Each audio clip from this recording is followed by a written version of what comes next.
What is up, everyone? Wow, we've already got 20 people on. We're going to give it just a few seconds to jump on, and we will get started with our launch day finale. We've gone live every day this week. We've cooked, we've talked. Read some mean comments today on a whim. Had a great time. I think we're going to make that a regular part, just because I had a blast doing that. Um, so tonight, we're going to be talking to Dr. Richmond McCarty, who is a doctor here in Mississippi, about 20, 25 miles where I'm from. Just going to bring him on here in a minute, but just wanted to kind of set this up. Wanted to thank all of you for just your consistent showing up, your questions, your comments. It's been great. Again, just to reiterate, the reason that we're doing this is we have officially launched the Shane and Simple community, which is kind of an extension of the blog. Like we said, the blog gives you the recipes, but they don't give you the life. And so the community is just a way for you to come into the kitchen with me. We walk together on your journey, trying to get healthy, just to eat better. We have people already in the community that are not vegan, not plant-based. They're just wanting to learn more. And then we have people that have been vegans 15, 20 years. And it really is a community. It's a safe place for people to come, get to know one another, be encouraged. And while it is about the food, and you will cook with me, we'll do lives together. And the difference is that you don't just chat in typing. We get to do things personally. We'll talk audibly. You get to connect with everyone else. And so it's just a really, really great tool. And if you've not joined yet, I believe in the description, you can go, you can check it out and join. Right now, we're doing a special. You can pay per month, and there is no cancellation penalty. You can cancel anytime. But if you choose to pay for the whole year up front, you get 2 months for free. And you get just access to courses, video courses. We're going to be uploading ebooks. Once or twice a month, I'm doing cooking demos. You'll get to come into the kitchen with me while I'm developing recipes for the blog. You get the recipes before they go on the blog. You get to taste test recipes. You get a hand in saying what you think ought to go on the blog. And there are exclusive recipes that are only in the community. And so and I could go on and on and on. But one of the great things that we are doing in the community is bringing on special guests that you would otherwise not get to talk with, that you probably know. So like Dr. Rich, he's going to be a staple, and other bloggers that you know are going to be coming in, some friends of mine, and pretty sure that you've heard their name before. So I'm really excited about that. Also, next week in the community, this is not live on Facebook next week, but in the community next week, we are doing another 5-day, everyday live, Monday through Friday. And daddy tired. I've said that a few times. This week wore me out, but it was great. But next week, we are doing a live every day for people in the community. And we're cooking, we're doing a complete Thanksgiving theme. We're Monday, Tuesday, Wednesday, Thursday, and Friday. We're cooking every day for Thanksgiving. And we're doing one recipe a day. Thursday, Terry from eatplantbased.com is going to be with me, and we'll be cooking together. But we'll be cooking every day. And at the end of the week, you will be given, if you're in the community, you get a really nice ebook with all the recipes, the 5 that we cook, plus an additional 5 more, and your entire Thanksgiving menu is set. Done. You don't have to think about it. So a lot going on. And if you're joining us, which you are into YouTube, we're building the YouTube channel. We're going to be doing more things with that. We're going to be introducing a cooking show. We're going to be doing kind of live cast in there. But if you've not yet subscribed to the YouTube channel, do so now. Give this a thumbs up and hit the little bell dingy so that when we do upload new content, it's there. And also, one of the things I want to stress about what we're doing in the community when we go live, we will be going live inside the community. There will be no Zoom connects, there'll be no StreamYard connects, there are no external links. You just, if you're in the community, you'll see us going live. There's a calendar in there, and it's there. And if you miss it, somebody's already said that they'll have to miss Monday. Uh, Everything stays recorded. You can watch the replays. And because the community is still manageable right now, you can chat with me, you can message me, and we can connect if you have any questions. So I think I've tried to hit on everything. Ladies and gentlemen, you know him, you love him. He's my partner, he's my friend. Here he is, Dr. Richmond McCarty. Give it up. Hold on, Rich. I want to do this the right way because he deserves this. Here we go. Let me get it in here. Dr. Rich McCarty. I'm just kidding. Rich, how are you, my friend? Man, I'm doing great on a Friday night. So I must be doing great if I'm joining you. That's. I could not agree more, man. I agree, but I agree. Same here. But what I will say, Shane, thanks for providing this platform because I think we're both passionate about the topic tonight. So, yeah, and I think it's interesting. Like one of the things that I've loved because we've done some lives together, and we just hang out, and we're obviously passionate about this. But sure. The thing that I think that makes this different, and kind of correct me if I'm wrong, is I feel like one of the things I love about you, Rich, and your approach is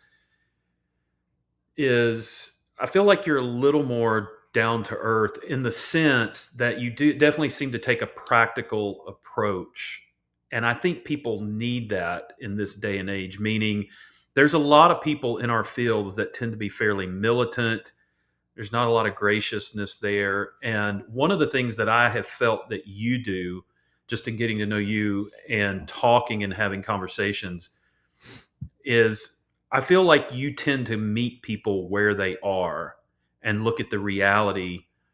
And even if they just take 2 steps, you consider that a win to encourage them and move them towards the ultimate goal of getting healthy or trying to drop the weight or getting off meds. Like, I really feel like that's, and you can kind of correct me if I'm wrong on that, but that just kind of seems to, you kind of take this wholeness and let me meet people where they are.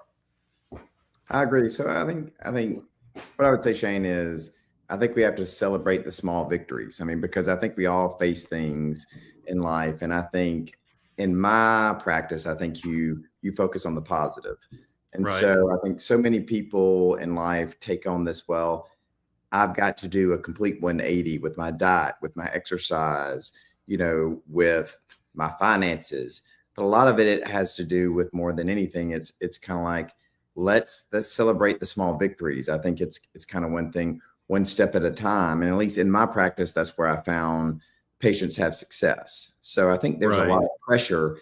And I think I try to give patients guidance because, if a patient comes into a doctor's office and they just say, you need to exercise more and diet, to me, that tells them nothing. Right. So I think you've got to be more constructive and say, let's have a goal between now and next visit. So, one goal is we're going to try to lose 5 pounds. The next goal, we're going to replace, 1 starch at dinner with a vegetable. And we're going to try to start walking 10 minutes after a meal. So all those things are obtainable. And I think people get lost in the long-term goals and they miss, hey, let's kind of start off with little short-term goals, almost like a football analogy. Let's go screen pass and not the bomb. Not the bomb, not the help. So. Right off. Okay, so real quick, before we get into all that, we're going to get into all that. So the first thing I want you to do, somebody has asked right off the bat, which I should have led off with this. I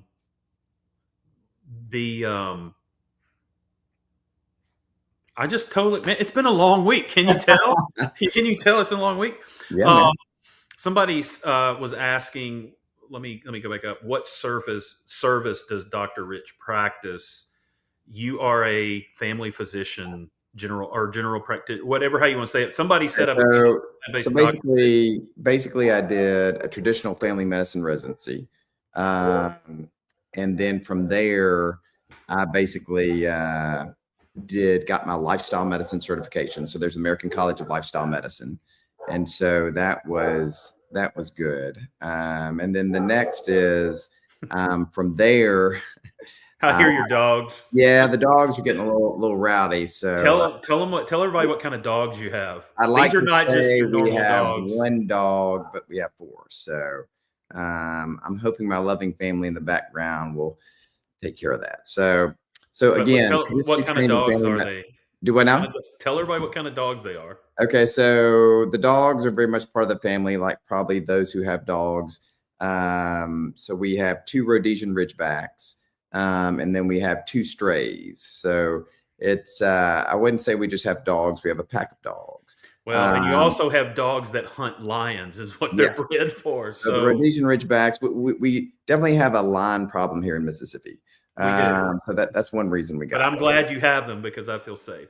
Yes, So overall, yes. you're a medical doctor that practices family medicine. So You treat traditionally patients. trained in family medicine, went on and got my lifestyle medicine certification from the American College of Lifestyle Medicine, and I've just finished all my training for functional medicine. And Okay. so what I tell my patients is, Shane, there's no one approach that is going to cure everything. So everything in my mind is a tool. And so I use all these tools, including tools like your website. So that is a tool I use. I use my training from the lifestyle medicine. I use my training from the functional medicine. And with that, you have a good, well-rounded approach to what I say, optimize one's health, because that's really what you're trying to do. You're trying to optimize your health at every stage in life, and it's going to be different at each stage. So, Okay. All right. So here's what I want to do before we get serious, okay? And everybody gets educated. And somebody said, "Wow, all caps. I'm impressive. Wished he lived closer."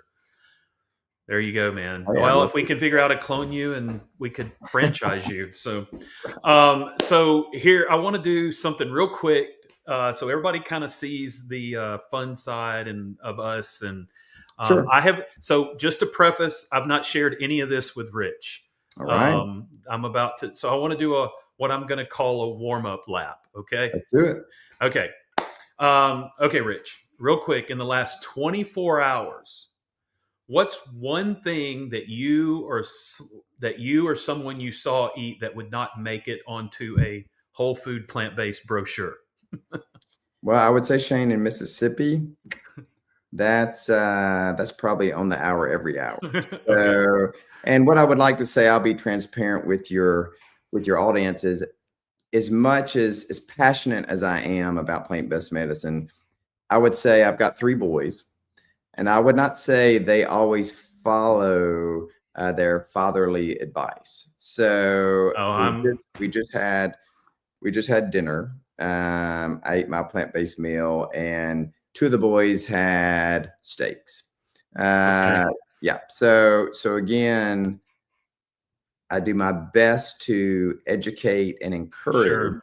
but obviously, yeah. But it should be known that your boys are not 11 and 12 years old either. They're men now. No. So they're 23, 20, and 16. So Yeah. So um, I'm they're with you, man. they're I in there. I do my best, and at some point you let them make their own decisions. And Yes. so, okay, two truths and a lie, Rich, Okay. nutrition edition. So I'm just going to bring these out. You tell me which one's the lie. Okay. Okay. Kale has more calcium than milk. Oreos are technically vegan, or you once bench pressed a patient. So what am I supposed to tell you? Which one's the lie, Rich? Well, Oreos are actually technically vegan. They are. Yes. And to my knowledge, I did not bench press a patient. Okay. Right. So So that's yeah, the lie. that's Okay. I would have thought that. You're so jacked. I know. Okay. All right. Speed round, this or that. Okay. Let's do it. Based off our little. Somebody said last one's the lie. No. Okay. Okay. Here we go. Speed round. This or that. Oat milk or soy milk? Oat milk, Sweet potatoes or regular potatoes? sweet potatoes, Air fryer or instant pot? Instapot, Walking or cycling? walking, Greens or beans? beans. Okay. I think I was pretty much with you on almost every one of those. Okay. Okay, All right. So now, confession booth. I'm calling this the confession booth. let's do it. All right. What is a health miss? Dude, it's been a long freaking week, man. Okay. Rich, what is a health myth that still makes you roll your eyes so hard that they almost detach? I mean, I think one of the ones we discuss a lot is just you can't get enough protein on a plant-based diet. So again, I think that is another one thing. But what I will say is, I think you have to stage that as far as what you're trying to accomplish.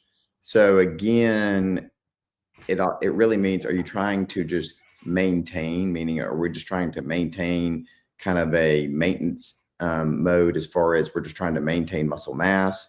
If you're trying to build muscle mass, obviously you're going to need more protein. But Right. I think basically, if you look around the world, you look into the different blue zones, most of those are not malnourished. They receive enough protein. So I think there is a protein craze, and I think you do need protein. And I think Yeah. most people really, Shane, don't get enough protein. But I think you can acquire that obviously in a plant-based diet, and depending on what you're trying to accomplish. Yeah. But would you say, Rich, onto that, which, I think you and I both know that the protein debate, I don't even consider it a debate anymore because I I feel agree. like, because I feel like to me, it's like the fiber issue. The one thing people aren't getting in their diet is fiber. And I It's didn't want this to center around protein, but kind of since you went there true. for a second, when you say that there are definitely people that might not get enough protein, it does depend on what your activity level is, what you're It trying does. to achieve. It does. But would you say that if people aren't getting enough protein, it's simply because they're not eating, whether they eat meat or not? It's just like the B12 thing. There are people that eat meat that don't get enough B12. No, 100%. And so would you say that if people are not getting enough protein, it's simply because whether they eat meat or not, they're not eating the right things? Like, you can't live on candy bars and chips and Sure. and Sure. so and Diet Cokes. So obviously that would be one thing. But I guess my question would be, which I feel like I know the answer to this, but if you are eating a whole food plant-based diet, grains, beans, um, corn, rice, potatoes, along with fruits and vegetables, Sure. just the normal everyday average person, if you eat enough calories and you're eating the right things, you're more than likely getting the protein you need. I think most of the time you're going to be sustainable. Yeah, I would agree with that statement, but I would say it's different. So if you look at the new literature, a lot of times as you age, you actually need more protein, which people would not think. But that's Mhm. why you see so many people 65 and older or 60 and older um, more debilitated because they don't get enough protein to maintain the muscle mass on their skeletal structure. And Right. so that is a definite concern. So you do Sure. have to be a little more focused. And I will say, when I counsel my patients, so of course I use plant-based protein. Usually it's going to be a pea-based protein. But one important thing about using the plant-based proteins, if you don't get one with amino acids in it, and one being more important, what's called leucine. So leucine is kind of what helps that protein absorb into the muscle. So without that carrier, you could do plant-based protein and get very little benefit. So there's definitely some science behind this, Shane, and we Sure. Sure. miss those little things sometimes. Right. Yeah, But I guess what I'm asking is, Rich, and again, I didn't really want to go down the protein rabbit trail, but I do think it's important for people to hear is sure. that people can become obsessed with counting macros, I micros, agree. everything. And I'm not saying that we shouldn't do that because I feel Sure. like, especially if you're trying to achieve a certain thing, but I think we all know that the majority of proteins in the standard American diet are loaded with fat because they come from meats and Or they're muscle, and processed. then So they're processed in yeah, dairy and things so like that. 70% of the standard American diet is either processed or ultra processed based off Right. statistics. So it's, and I think, that may be, I don't know, next question, but segue into, why are we having this conversation? So why is this important? Yeah, and I'm getting there. I'm getting Okay. there. I'm getting Okay. there. Good. So, Yeah. okay. So I don't know how we ended up going there. So, I asked the question of Yes. what makes you roll your eyes that they Right. detach. Okay, so um, because I definitely want to get to Q&A, and so one of the questions that I would ask Rich is, you have become kind of a staple in the Shane and Simple community already, the exclusive community, the pay community. Sure. And I tell people it's interesting because the way that we met is you had already become familiar with my site, and Correct. had given it to patients, and we basically met because of one of your patients, because you thought I was still living in North Carolina. We moved back to Mississippi, and I get this email from this guy named Dr. McCarty introducing himself, saying, one of my patients informed me you moved back. And you were like, no, this guy lives in North Carolina. You're like, no, he lives in Mississippi now. That's right. We end up getting together for coffee. And that's kind of how we met, was through one of your patients. So here's my question. And I guess it's kind of a shameless plug, but I feel like it carries a lot of weight because it comes from you, a doctor. Why do you think, and what would you tell people just from the community, from what you've seen? You've been part of it, you've been on a couple of lives within the community. um, and I do want to answer this before I forget it, because someone says, why oat milk over soy milk? I think Dr. Rich just saying that's his preference. He's not saying one's better than the other. I think Right. your preference is oat milk. So Well, and I will say, I will throw in a tidbit. You've got to be very careful with oat milk. Oat milk. So oat milk hides a lot of sugar. So depending on which one you're getting, yeah, I just read use, the ingredients. Yeah, yeah. So really flip it on the back, because some of the kind of that says barista lovers a own lot it. of oil in them Oh, too. you're right. So it's got a lot of oil, and it also has quite a bit of sugar. So you're looking at, some of them have up to 3 teaspoons of sugar in it. Yeah. So flip that container on the back, definitely. Yeah, and just so you know, and I'm glad Rich brought that up, because I will put a link in the description before we go, because Plant Strong, Rip Esselson, and them have given me a discount code for everybody. That's So great. if you want to get their plant milks, and they have unsweetened, non-sweetened, they do Sure. walnut milk, they do oat milk, they do oat and almond, but they do sweetened and unsweetened, but they sweetened it with dates, and there's no oils obviously or anything. So I'll put that in the description. That's great. Um, but one of the questions I wanted to ask you is, you've had a chance to be part of the Shane and Simple community, and what we're doing this week is we're bringing the community, we're bringing the inside outside to everyone to see. Right. From your standpoint, why do you think the community, where do you see its value for people? I mean, obviously you've become kind of part of it, and I think people look forward to when Dr. Rich is going to be on and come in Sure. and we hang Yeah. out. But as a physician, what would you tell people? Why do you think this is important? Like, where do you see the value in the Shane and Simple community? Well, Shane, I think that's a good question. But what I will say is, I think that, like anything, your platform has grown. So basically, when you started out, you were just blogging, correct? I mean, Yeah, you were a man on a mission. You were in a transitional stage, and with each, month, you saw change and you saw benefit, and you wanted to share that with other people. And that was just from the heart. And as that evolved, I think that just became, kind of really your identity. And with that, you grew something that you didn't even know was growing. So then that became, shaneandsimple.com. And so that's grown for a little while. But then what you also saw is, because what you created was by default, you created a community Mm. just in your website. And I think from that, the way I see it is you started to learn that there are other needs and people have more questions. And what once was something small grew into something else. Now this is kind of the next stage of evolution. And so really the community is, in my mind, the next stage kind of for Shane and Simple with where people are going, because now people have more access to things. So, Hmm. which I think is a good thing, but it's a double-edged sword because you get just snowed with information. And just like the question, well, does he prefer soy milk or does he prefer oat milk? Well, it depends. It depends on the situation. So again, this is just a bigger platform to answer a lot of those questions that you couldn't normally answer with the way your website is now.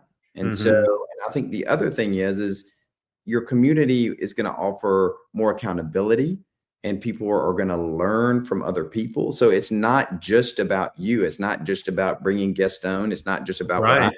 say. It's where everybody has a platform to share with, and we can either, clarify, or we can validate, or we can, unvalidate things that are not proper. And the other thing is, you know, new information is coming at us so fast. And this is another way to, I think, to get those things out. And so Hmm. I really think it's, in my opinion, this is that next step for you. And I think people are going to get so much more out of it. I mean, I think a lot of people, you open their eyes with your simple approach. And by simple, I mean, this is an everyday approach where you can go to any supermarket and get those ingredients. Where a lot of the websites, they have ingredients that sometimes some people can't even pronounce. And being from Mississippi, our access is limited. Don't get me wrong, but when we look at staples, that's pretty straightforward. So that would Yeah. be my response. Well, thanks. And I didn't tell him to say that, and he's not getting paid for that either. So, Uh, okay. So let me ask you this. So I feel like the audience loves stories, and we're limited on our time tonight. And I mean, but audiences love stories, and I would love you to give the um 15-second proverbial. I mean, not really 15 seconds, but you know what I mean. Like, let people know, what is it. I mean, you're a doctor, and you and I were talking about this earlier, that there's a lot of broad generalizations made about healthcare and medicine these sure. days with all that's going on, and I don't want to get in those weeds because I feel like we can cipher through the bull crap. Hmm. It's like we wouldn't say. It's like saying, well, you shouldn't eat Fruit Loops. It's a cereal that's bad for you. Therefore, all cereal is bad for you. Right. We know that's not, we can't make blanket statements like that. So, but my question is for you, what is it that kind of sparked for you that makes you care so much about this work? Because I know you, and we've had conversations about you getting excited to see people getting well, or when they light up when they come in and they've struggled their entire lives and they feel a little better, they sleep an extra hour, lost 6 pounds in 3 weeks, and they thought, what has driven you to care so much to go the direction with your practice the way that you do? Because you obviously care about the lifestyle of the patient. You don't care about, I mean, you care about getting the symptoms under control, but you really are a doctor that wants to see people healed. Or, what kind of lit that flame that makes you care so much about this? Because really, it's not just a paycheck for you. You really put yourself into your work for your patients. Okay, 15 seconds. So I would Give say, or take. yeah. So what I would say is, I think I had some of the benefit that I did. I had I grew up in an environment where my mom was a runner, and so was my dad.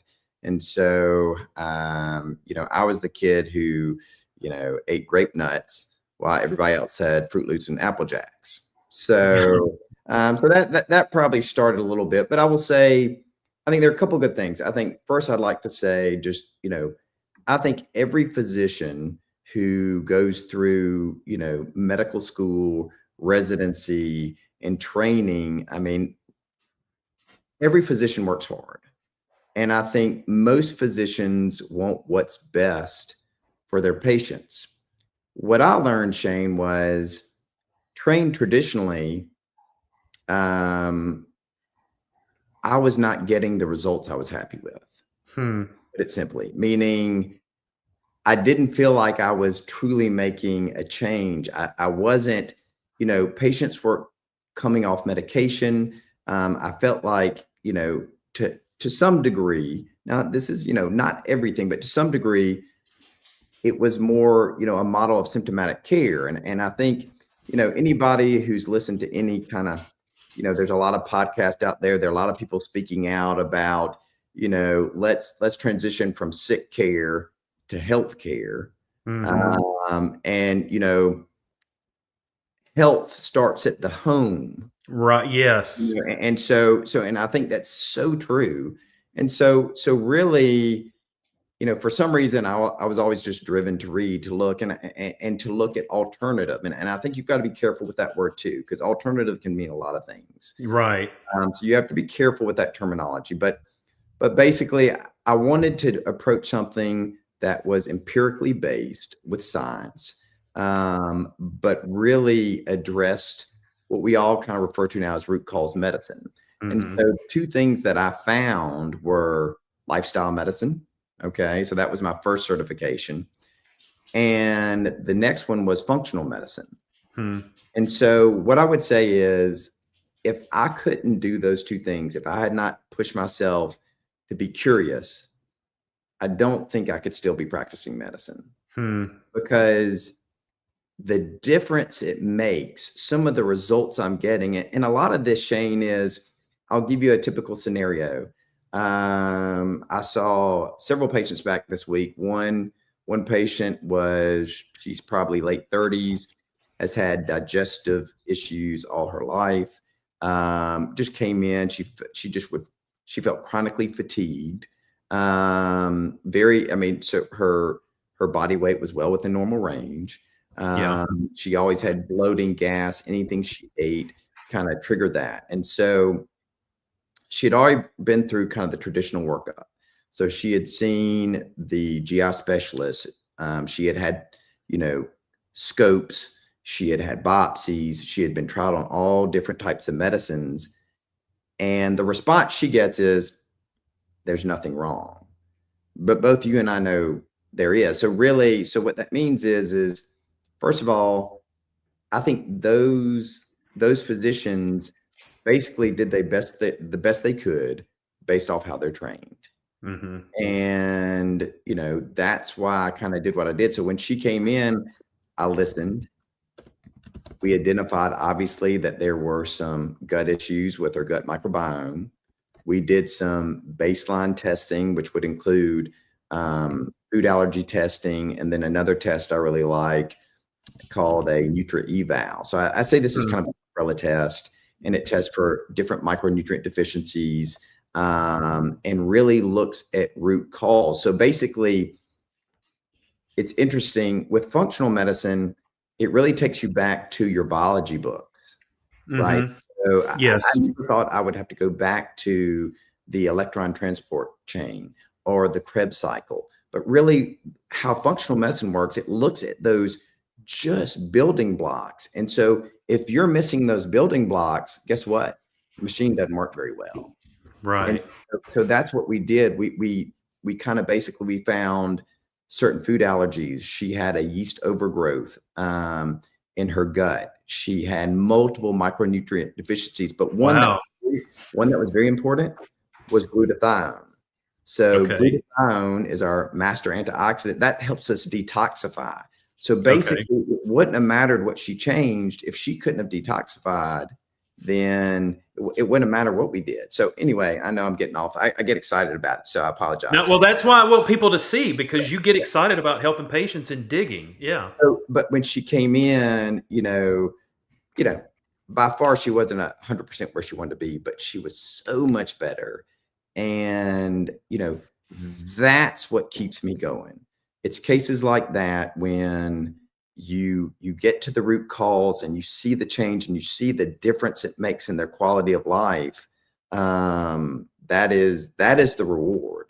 That to me. So And really, I will tell people, like, you and I have sat down, had coffee, we've had meals together, and sometimes these conversations come up, and I can tell people you truly get excited about when those things, seeing people garner those little wins. I mean, so he's not just making this. This is not a story he made up for tonight. Like, this is, you really do get excited no, about this. this is. I mean, it's. And so another young girl I saw came in and she had a follow up. And so one of the things she had some, of course, kind of gut dysbiosis. And she also had a MTHFR mutation. So again, I won't go deep into the science on that, but basically, we did some dietary counseling. We treated her with some targeted supplements. Hmm. And the interesting thing is when she came back, she said she got a lot better when she followed, the recommendations. Okay. And then she let the one supplement that was very important for her to take for the MTHFR mutation fall off. And she started to have that brain fog again, that fatigue. And so she was able to, you know, connect the dots and say, oh my gosh, that made a big difference. Hmm. I get it now. And so, and then, people are hooked at that point. So that's what you're shooting for. You want them to connect the dots. And then if they connect the dots, then they're more likely to be compliant, obviously. And I guess that's my question, Rich, is like, do you feel like for some people, if they could just, do you see when patients come in and they would never have thought about using food as a tool to get better?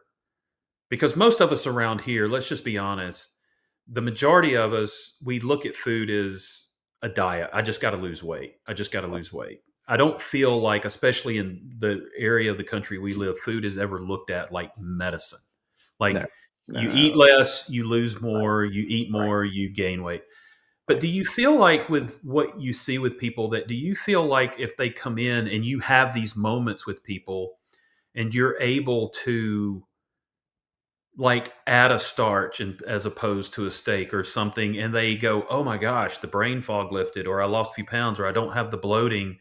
Do you feel like that's when you kind of see people kind of turn a corner a little bit, when they go, like, because you don't know you're sick until you, like, for me, when I got to my heaviest, you get so used to carrying all that weight and being tired that you don't know anything else. But then you lose it, and then you got energy, and you go, then you realize, how bad you felt. So I guess my question would be, when you see people kind of have these moments of feeling better, or something gets eliminated, do you kind of feel like that? What I see people do is, that's when they tend to get excited and go, okay, I need to do a little more, I need to do a little more. Is that kind of what you see? Is that what kind of gets them on, like, when it helps to heal something, and then they're like, okay, what else can I do? Sure. I mean, you don't know how bad you feel until you feel better. I think that's kind of what Right. you're saying. And so I agree. Yes. Yeah. Right. So, I have a kind of an anti-inflammatory diet I will start some people out on, and they're amazed when they come back. I actually have one patient who is a nurse practitioner in our system. And one of the things is, when I started working with him, and I would say he was very health conscious. One of the big things that made a difference with him was taking dairy out of his diet. I mean, and of course, he thought he was being healthy. He was eating, Greek yogurt, and again, as we've referenced in, I would say, other podcasts we've done. I think we take small wins, and so, but this particular example was just once he removed the dairy from his diet, he noticed a significant improvement in several areas, especially Hmm. inflammation and just overall well-being. So again, it can be pretty simple sometimes, and that's the exciting thing about it. So it doesn't have to always be complicated. You don't have to make some, just revolutionary changes, it can be as simple as, well, let's start here. Let's look at the things that are most likely to affect your current issues, and let's try to eliminate this first and then this second, and just kind of ease into it. So Okay. yeah. Yeah. No, I think that's, you don't know how did you say it? You don't know. I like the way you said it better than I said it. You don't. So you don't know how bad you felt until you start feeling better. Yeah. Yeah. There you Right. go. Yeah. Yeah. Yeah. Okay. So, what do you say? Let's go to some Q&A. We got a few questions coming into the chat. And Sure. okay, I'm just going to start with the first one that comes down here. Let's like Vicky. She says, "Does Dr. Rich encourage higher plant protein in seniors?" I do. I think some of that, there's some caveats to that. So obviously, I think you have to be aware, if you've got good kidney function, meaning if you don't have, any significant chronic kidney disease, because then you have to modify protein intake because, Right. your kidneys are only working at a certain percentage. So we're going to use the example of, if you are a senior with healthy kidney function, no significant chronic kidney disease.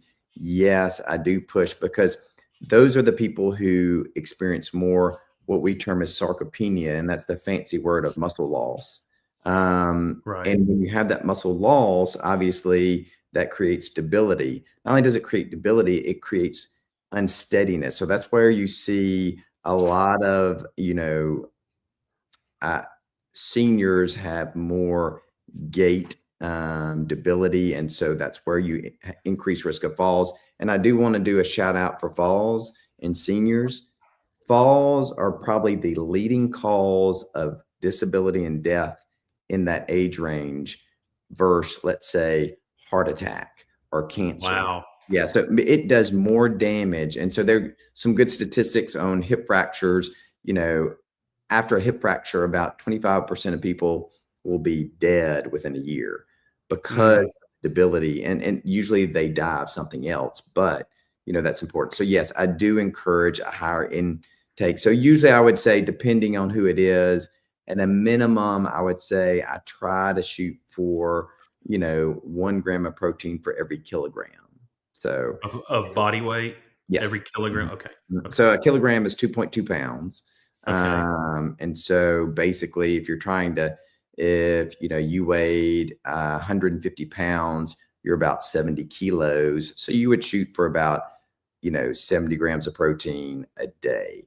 And so Okay. the easy way to do that is, I think the challenge is with plant-based is that's a lot of food. That's a lot of protein. So I think it's okay to use some plant-based protein powder, but we'll have to talk about that as well in some other segment. But Yeah, because that's a whole nother segment. yeah, Like, well, there's some, there was a recent study that came out.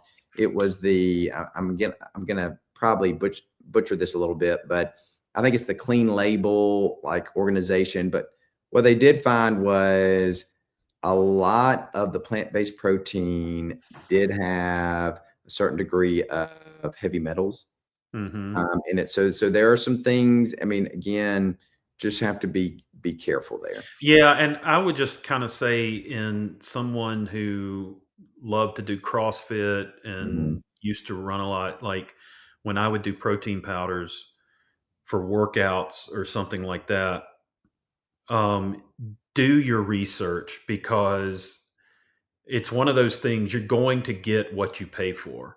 Sure. You cannot go get a cheap protein powder and get a clean protein. I just don't think you can do it. So, okay. So, quick question, um, real quick on this one. What does the doctor think of these new mushroom coffees on the market? Mhm. Now, I almost look at this as sacrilegious because I love coffee. You love I would agree. coffee. I would agree. So just in a couple of sentences, what are your thoughts about all these miracle mushroom coffees? Well, I'll be honest. First of all, I have not partaken in the mushroom coffee I just because. have. I don't like them. Okay, well, and the interesting thing is most of my patients who partake say they basically build a tolerance to it. I don't think it's the same enjoyment. And I think so. It's an easy answer, Shane. I'll look at things like that, like I do anything else. So I'll what's the what is it? Nature's Bounty. There's a Mhm. it's a so where they say basically you get a bottle of red pills and a bottle of green pills, and basically the red pills are the fruits, the green pills are the Oh, yeah, nature's, yeah, you know what I'm nature's own, talking. yes, Yeah, yeah, I yeah. see them on television. So I kind of look at mushroom coffee the same way in the sense that you will always get the most benefit from the whole food itself. Okay, So anytime you process something, and so of course that's been processed, you lose so much of the value of it. right. So I think I think you focus on the main things that drive the boat, which is going to be diet, it's going to be exercise, it's going to be sleep, and then it's just going to be spiritual health. And I think all these other things are kind of like what I kind of call, sprinkles on the cake. So yeah, Yeah. maybe the mushroom coffee also helps a little bit. So that's a little bit of the sprinkles on top, but it doesn't drive the boat. Yeah, and I think that's where people they everybody wants to say, like, this is the magic bullet. This is what makes it all go. And I'm like, no, No, it's and like it that's never the has. problem. Yeah, it never has. So So, I'm I mean, glad you brought you that look up. back through time, and like I said, go back if you've never studied some on the blue zones. If you've never looked at the China study, if you've never looked at, look at the Okinawa study. So it's consistency, it's routine, it's a whole food, plant-based diet, and it's And good sourcing. So I and it's think a variety. Yeah. yeah, yeah. Yeah.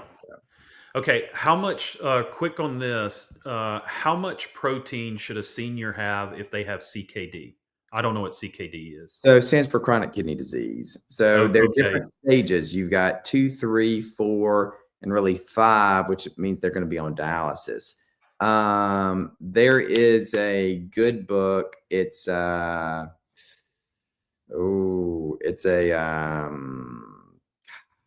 it's plant-based. It's a nutritionist I know. Um, I don't know if it's called Plant-Fed Kidney. I've got to go back and look, but I guess that's not a easy answer. Okay. Most of the time, what I will tell you is most of those patients have to be more on a low protein diet, Okay. because if you push it too much, that is going to strain the kidney function, which you're trying to preserve. So what I would tell you is now the protein from plant-based food typically is not going to be as impactful because of how it comes in versus you getting 30 to 40 grams of protein in that chicken breast or that steak. Right. So I will say that, but it depends on the stage of chronic kidney disease, and it also depends on the patient and what else they have going on. But I Okay. guess my general response would be they would follow a much lower protein based diet because of that very fact. Okay. Okay. There you go. Yeah, And we just want to be very clear that, w- Rich will answer questions up to the point that he feels that he can on here, because sure. we won't diagnose anything Right, on right. here. And, And and and really with these podcasts, the whole goal here is to give people guidance to go back to their primary care, to go right. back to their Yes. specialists and say, hey, what about this? Or, you know, I've heard this. How does that match up? So Yeah. This is not a replacement for your doctor. This no, is not, no. definitely not. Okay. So, real quick, which foods besides beans contain leucine, and how would the ratio protein leucine go? Good question. So typically, some people would say you need up to 2,000 milligrams of leucine, depending on the protein intake. So typically, I'll just give you my example. So I do a plant-based protein shake every day for lunch, and I will take that in plus about 1,200 milligrams of leucine through some aminos just because I'm doing it quickly. As far as getting it through the plant-based foods themselves, I'm gonna be honest with you. I'd have to go back and look ratio-wise. I don't have that statistic, and it's a good question. I'll be honest. I don't have that So memorized. what are some basic foods besides beans that would have that? I mean, Tofu, tempeh, do they have that? they again. I'd have to go back and Oh, double. okay, my bad. Okay. No. It's good. They're good questions. I mean, yeah. Yeah. So, yeah. Let's see. So, question here. Hello, Shane and Doc. Do you think it would be okay to eat grains such as barley, spelt, or bulgur in salads, porridges? There seems to be some controversy about gluten grains. Thanks a lot. Okay, so here, let me chime in for a minute and you stop Sure. me. Yeah. My understanding is I don't have a gluten insensitivity. So we Mhm. have wheat gluten in the house to make my ham that got trolled today by people. But with his question, my initial response is if you don't have a gluten insensitivity or celiacs or something like that, I mean, why not? Like, because I put barley in things, I have it in salads, I've mixed bulgur and grits or something like that to add that. Um, Not because it's the secret to longevity, but just I like a Sure. little, bulkiness. But kind of what's your answer to that when it comes to the grains? Because I mean, we definitely try to do, like, when it comes to oats, we try to do sprouted oats or organic Right. oats because of the glyphosate and stuff like that. Sure. But Sure. just to this question, my initial response is if you don't have a gluten allergy or celiacs or something, enjoy. I mean, so what's your answer? So I would say I think it's good to combine those grains with um, salads because really any kind of depending on who you are and what your medical history is, grains can obviously spike sugar. They can Sure. spike insulin. So when you take them in with vegetables, that's going to slow the absorption. So I think if you're doing grains, I really try to say include it in something like a salad or make sure you eat kind of those vegetables first and then kind of incorporate the grains or at least incorporate the grains into the vegetables and that will slow absorption. The interesting thing, what I've learned about gluten, there are different types of gluten sensitivities. So it's not so Right. this sounds almost like it's incorrect, but they're definitely non-gluten sensitivities in the sense that it may not be the gluten itself, it may be some other component of that grain or that flour. And let me give you an example to try to make this make sense. So I had a patient come in. She had been previously diagnosed of celiac disease, and she was followed by the specialist. And I ended up she was still having major issues. She was being treated with some kind of high powered medication, which we would have liked to get her off of just because of long term complications. And so we did some food allergy testing on her. And the interesting thing is on the testing I did, it said she didn't have a gluten allergy. And she Hmm. was like, that can't be right. I've been celiac for, years. And I said, these aren't perfect tests. So, I mean, again, these aren't 100%. But I said, what that makes me think is it may not be the gluten.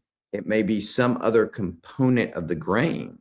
Right. Where this is going is so, I didn't see her for 3 months and she came back and what she said is she started ordering her own grain, milling it. So she started sourcing it from a reputable source, non-GMO. Okay. And all her symptoms resolved if she made her own bread. And so it was some other component of the grain. It wasn't the gluten. Right. So I guess the seed I want to plant there is sometimes it may not be the gluten itself, it may be some other component. Yeah. But my advice is try to use non-GMO based. So we want to get away from the what is it? Who's Mont the Monsanto. yeah, Monsanto's. And so and you want to source good things, and really a simple meal, milling your own, it's not that hard. But you can also order it if you don't want a meal. There's some good places to order that just from. Yeah, Andrea is gotten on the like she's pushing me. I think we're going to end up getting the Nutrimil. Yeah, That's like the Vitamix of the sure, meal grain meals, and sure. I look at it and it's like grains last forever. I They mean, do. so and Mhm. so it's like and look, I mean, I've never been the granola hugging tree types, but I mean, like, bro, the last few years, I'm ready to do it, man. Like, it's just, because when you go to Europe, their every day is our organic, Oh yeah, no, I and get it. it's like, and so, I mean, but yeah, so that's a good point. It sounds like I definitely tell people if you're going to like, I don't get hung up on what's organic or what's not until it comes to grains and rice, Right. and then but that is one area that I would definitely like. I'm with my wife on that, so I'm gonna reach out and see if I can get them to give me an influencer deal. But if not, I'm just gonna go ahead and eat it and put one in the house and just start grinding our own grain and making our own bread. So, So here's the interesting fact I read the other day was some of the highest content, I'll say food products of glyphosate hmm is beer. what? Yes. Wow. So from like the barley and the Yeah. hop. Okay. Yeah. That makes So sense. Yeah. when Yeah. you look at it that way, and of course I didn't think about it that way, but I read, I was like, wow, I guess that, I mean, obviously that makes That sense. makes total sense. Yeah. So I thought that was very interesting. Yeah. Okay, so this is a good question, and I feel like this was a simple one, like that I could answer, but you too chime in. Isn't it better to eat and not drink your foods, like an orange, not drink the juice, but eat a delicious mushroom? A mushroom, I would guess. Yeah, um, I would say, and chime in, Rich. Like definitely when it comes to things like fruit juices, eat the apple. Even if you're like, eat the apple, eat the orange, because when you juice them, how much of the nutrients are you really extracting? You Because lose all the obviously, fiber. I mean, so yeah, you lose all the all the fiber's fiber. gone. So it's Yeah. Mhm. yeah. So eat the orange. That's why like people say, "Well, I love olive oil." Well, eat the olive. Right. Like get it all, Sure. but yeah, it's always better to I would tell people like, yeah, I definitely have my share of smoothies. They're not the staple, Sure. but Sure. like if I'm running out, I'll put I don't juice them. I blend them. Right. Um, like there can be like it's better than not having anything. And sometimes I just like a smoothie when I'm working, and to me, it's Sure. better than going and getting a milkshake. You know? Well, I mean, I think it's I I think like anything that's convenience. So it's simple, and so that's why I do it at lunch. I don't have much time, so rarely. I mean, I'm working through lunch, and so that is a simple thing for me to do. But 100% whole food will always trump any modified, whether it's juiced, whether it's blended like a smoothie, because it's just going to be absorbed so much quicker. So you're going to get a higher insulin spike if you do that.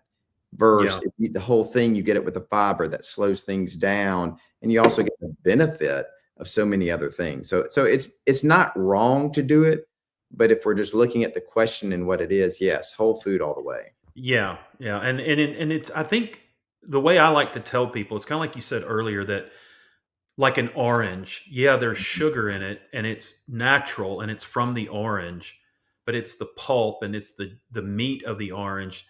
Those foods work together. They do. They do. So, it's like It's you take harmony. all it's hard it is. I mean, Yeah. it sounds So, crazy, but it is. Like right. the fiber's helping to slow this down and the sugar's giving you energy, but it's like, it's like there's a reason they go together, And so, And so so what I tell my patients, I think a good example of that is if you really want to see the difference of how these things are impacted in your body from an absorption rate, from mhm. a blood sugar insulin rate. So you can, I'm sure most people have seen this, you can get a over-the-counter continuous glucose monitor. So those are those little things people Yeah. see on the back of the arms. And so one I usually recommend that Stello, excuse me, which is a over-the-counter It's made by Dexcom, which makes one of the more diabetic ones. But I mean, so basically for $90, you can get 2 sensors. Each sensor lasts about 2 weeks. So what I encourage you to do is just take a trial run, because I've done that with so many patients, Shane, and really they're like, I had one lady come in and say she liked to have a glass of wine every night, which again, that's we're adults, so you can make those choices. But she had no idea how high it was spiking her sugar, because she liked white wine.